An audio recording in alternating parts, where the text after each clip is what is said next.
Narco test होना चाहिए आदित्य ठाकरे, डीनू मौर्य, सूरज पंचोली और उन सभी अपराधियों का जिन्होंने मेरी बेटी के साथ दुष्कर्म करके उसकी हत्या कर दी। ये कहना है दिशा सालियान के पिताजी का। उन्होंने साफ साफ कहा कि पिछले 5 साल से मुझे गुमराह किया गया। पहले मुझे बोला गया पुलिस द्वारा कि आपकी बेटी ने खुद की जान ले ली, लेकिन जब मेरे पास दिशा की डेड बॉडी आई तो उस बॉडी पर कोई भी ऊपर से गिरने के निशान नहीं थे। 5 अप्रैल 1993 को दिव्या भारती 19 साल की उम्र में अपने 5th फ्लोर से नीचे गिरी थी और ये है दिव्या भारती की तस्वीरें। पूरा चेहरा बिगड़ चुका है, पूरी खोपड़ी खुल चुकी है, पूरा चेहरा शत विशत हो चुका है। और वो तब जब दिव्या भारती 5th फ्लोर से गिरी थी, 5वें फ्लोर से। और ये तस्वीर है दिशा सालियान की जो अपने 14th फ्लोर से नीचे गिरी है। अब आप खुद देखिए, 14th फ्लोर से गिरने के बाद इंसान की बॉडी का क्या हाल होगा। पूरी खोपड़ी खुल जाएगी, पूरे बदन सब टूट जाएगा, चेहरा पूरा बिखर जाएगा। लेकिन इस तस्वीर को देखो, कुछ नहीं हो रखा है। गुमराह किया जा रहा है, कॉन्स्पिरेसी करी जा रही है, ये बोलकर कि जी दिशा सालियान तो ऊपर से नीचे गिर गई थी, वो गम में थी, परेशान थी, इसलिए वो ऊपर से नीचे गिर गई। अरे भाई साहब, क्या हमका बेवकूफ है क्या? लॉजिक है, प्रूफ है, सब कुछ एविडेंसेस है भाई, उसके बुनियाद पर बात कर रहे हैं। और अब नई थ्योरी आ चुकी है। अब ये लोग एक नई थ्योरी गढ़ रहे हैं जिसमें बोला जा रहा है कि दिशा सालियान के पिताजी जो है उनका कहीं अफेयर चल रहा था, इस चक्कर में दिशा सालियान परेशान थी और उसने खुद की जान ले ली। वाह, एक बाप के ऊपर ही आरोप लगाए जा रहे हैं बेबुनियाद। और यही नहीं, ये भी बोला जा रहा है कि दिशा सालियान जो पैसे भेजती थी अपने पिताजी को, अपनी माताजी को, उसका दुरुपयोग कर रहे थे उसके पेरेंट्स, इसलिए वो और ज्यादा परेशान हो गई थी।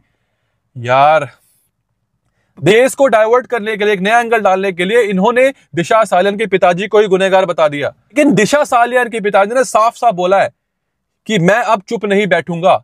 दिशा सालियान ने बहुत अच्छा काम किया कि उन्होंने इनका चेहरा सामने लेके आया। तो जितने भी लोग हैं बड़े बड़े, अपना आपको स्टार बोलते हैं, नेता का बेटा बोलते हैं, पता नहीं क्या क्या बड़ी बड़ी पोस्ट पर है, इन सब का खुलासा किया दिशा सालियान ने। और अब जो दिशा सालियान का अधूरा काम पूरा रह गया उसको मैं पूरा करूंगा, ये कहना है दिशा सालियान के पिताजी का।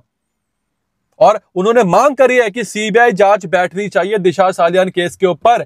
बेशक सुशांत सिंह राजपूत केस में सीबीआई ने क्लोजर रिपोर्ट फाइल कर दिया। क्यों? क्योंकि उस वक्त जो पुलिस थी उसने सारे के सारे सबूत ही मिटा दिए भाई। पन्नी में लेके जा रहे हैं सबूतों को। जो पूरा घर था सुशांत सिंह राजपूत का, जो क्राइम सीन था, उसको व्हाइट वॉश कर दिया, सारे सबूत मिटा दिए भाई। क्यों कर दिए? इतनी क्या जल्दी थी? और फिर जब पूछा गया कि दिशा सालियान के केस का क्या हुआ, तो भाई इनका कहना था कि भाई फाइल डिलीट हो गई। जो फाइल थी दिशा सालियान के केस की उसको डिलीट कर दिया इन लोगों ने। तो इस तरीके से लापरवाही बरती गई, इस तरीके से कॉन्स्पिरेसी करी गई। जो 2.5 साल से एसआईटी बैठी थी उसने क्या किया? ये कहना है दिशा सालियान के पिताजी का कि 2.5 साल पहले इन्होंने कहा था कि एसआईटी बैठ चुकी है आपकी बेटी के केस में, दिशा सालियान केस को अब स्पेशल इन्वेस्टिगेशन टीम सॉल्व करेगी। लेकिन क्या हुआ? कुछ नहीं हुआ, एसआईटी ने भी कुछ नहीं करा। तो अब सीबीआई की मांग करी है और सीबीआई के साथ साथ दिशा सालियान के पिताजी का कहना है कि नार्को टेस्ट होना चाहिए। आदित्य ठाकरे का, डीनू मौर्य का, सूरज पंचोली का और बाकी सभी अन्य अपराधियों का। इसी के साथ साथ मेरा टेस्ट भी ले लो बेशक तुम, मैं रेडी हूं। अभी असलियत सामने आएगी जब इनका नार्को टेस्ट होगा। नार्को टेस्ट में होता क्या है? नार्को टेस्ट में आपकी बॉडी के ऊपर इंजेक्शन लगाकर एक पदार्थ डाला जाता है जो आपको बेहोश कर देता है। फिर बेहोशी की स्थिति में आपके अनकॉन्शियस माइंड में आपसे कुछ सवाल पूछे जाते हैं और तब आप सोच न समझ नहीं पाते हो। जो आपने करा होता है, जो आपने कांड करे होते हैं, वो सब आप अनकॉन्शियस माइंड से बोलते हो और सच सामने आता है। इसको बोलते हैं नार्को टेस्ट। और नार्को टेस्ट कराने में क्या दिक्कत है भाई? सब टेस्ट करा लो ना। जब आपको लगता है, इन अपराधियों को, जो भी अपराधी है, इनको लगता है कि भाई हम तो बिल्कुल बेगुनाह हैं, हमने कुछ नहीं किया, तो नार्को टेस्ट करा लो, दूध का दूध पानी का पानी हो जाएगा, आप पे सवाल उठना बंद हो जाएंगे। लेकिन नहीं, इनमें से कोई भी नार्को टेस्ट नहीं करवाएगा। मैं आपको लिख के दे रहा हूं पर्ची के ऊपर। सबसे बड़ी बात है कि दोस्त, सुशांत सिंह राजपूत के दोस्त कैसे थे? किसी काम के नहीं थे भाई। सुशांत सिंह राजपूत को उसके घर में घुसकर मार दिया गया। वहां पर जो भी लोग थे, ये पिठानी, ये दीपेश, ये सब कहां थे भाई? तुम लोग, तुम वहां पर थे मौजूद, तुम्हारे सामने सब कुछ हुआ, लेकिन तुमने चुप्पी साध ली, तुम्हारी फट गई, तुम सामने नहीं आए। अरे भाई, एक दोस्त वो होता है ना जो अपने दोस्त के लिए सामने आए, खड़ा हो जाए। तुम्हारे दोस्त को किसी ने मार दिया और तुम भागे भागे फिर रहे हो, तुम कुछ बोल ही नहीं रहे हो, डर के मारे। अरे क्या कर लेंगे ये लोग यार, क्या हो गया? सच्चाई के लिए सामने आओ ना, हम भी तो सामने आ रहे हैं। और वही same with Disha Salian also. Disha Salian का जो बॉयफ्रेंड था रोहन, भाई तू कहां है? आया सामने एक बार भी ये बंदा? भाई तुम्हारी गर्लफ्रेंड, तुम्हारी होने वाली पत्नी थी ना वो, उसका किसी ने दुष्कर्म किया, उसको मार दिया, और तू छुप के बैठा है भाई, सामने ही नहीं आ रहा है।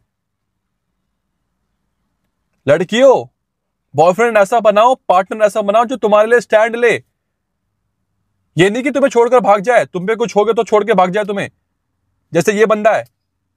जब ये सामने आया था, इसने क्या बोला कि कोई कुछ मत बोलो, उसको शांति से रहने दो, तो जहां पर भी है वो, उसे वही रहने दो, प्लीज वीडियो मत बनाओ। अरे क्यों ना बनाए वीडियो भाई? एक लड़की को मार दिया गया, फिर केस को कन्वर्ट कर दिया गया, उसके माता पिता को अभी तक इंसाफ नहीं मिला, और हम भूल जाए? किसी की जान इतनी सस्ती होती है क्या? कि कोई भी हो, अगर किसी के साथ गलत हुआ है तो उसको इंसाफ मिलना चाहिए, चाहे वो सेलिब्रिटी हो, चाहे वो एक आम आदमी हो, चाहे वो एक गरीब आदमी हो। लेकिन इंसाफ ही तो नहीं मिलता भाई, पिछले 5 साल से इंसाफ ही तो नहीं मिल रहा है। केस को लटकाया जा रहा है, लटकाया जा रहा है, लटकाया जा रहा है। वो तो अच्छा हुआ दिशा सालियान ने ऊपर जाकर सद्बुद्धि दे दी अपने पिताजी को कि पिताजी मेरे लिए आवाज तो उठाओ, कौन उठाएगा आवाज? तब जाके उनके पिताजी आए हैं भाई मीडिया के सामने और आवाज उठा रहे हैं, बोल रहे हैं कि सीबीआई की जांच बिठाओ, एफआईआर करो इन सभी के ऊपर, नार्को टेस्ट करो इन सभी के ऊपर। अब देखने वाली बात ये होगी कि क्या नार्को टेस्ट होता है, क्या सीबीआई बैठती है, और क्या जो सीबीआई ने क्लोजर रिपोर्ट फाइल करी थी सुशांत सिंह राजपूत केस के अंदर, वो कोर्ट एक्सेप्ट करती है कि नहीं। बहुत सारी बातें हैं, अभी धीरे धीरे सामने आएगी। जो भी अपडेट होगा मैं आपके सामने लेके आऊंगा, लेकिन आपसे अनुरोध है कि वीडियो को शेयर कीजिए। अगर ये मामला फिर से उठ रहा है, अगर ये मुद्दा फिर से उठ रहा है, तो कुछ भी हो, इंसाफ मिलना चाहिए भाई। 5 साल से लोगों ने मेहनत करी है, मैंने देखा है, मैं जब भी ट्विटर खोलता हूं हमेशा ट्रेंड करता है सुशांत सिंह राजपूत का इंसाफ की मांग उठती है, दिशा सालियान के इंसाफ की मांग उठती है। जिन लोगों ने पब्लिक प्रोटेस्ट किया था, जमीन पर आकर प्रोटेस्ट किया था, अनशन किए थे, मैं उसमें मौजूद था, मैंने देखा लोगों का स्ट्रगल। भाई लोग दूर दूर से आते थे अपना काम धंधा छोड़कर सुशांत सिंह राजपूत के लिए, दिशा सालियान के लिए, जिया खान के लिए इंसाफ मांगते थे। उनकी मेहनत बेकार नहीं जानी चाहिए। पिछले 5 साल से जिसने भी इस केस की मांग उठाई है, इस केस की बात करी है, इस केस के बारे में चर्चा करी है, इसकी वीडियो शेयर करी है, उन सभी की मेहनत बेकार नहीं जानी चाहिए। लोगों ने बहुत दुआएं करी है, और सिर्फ इंडिया की बात नहीं कर रहा मैं, विदेशों की बात कर रहा हूं।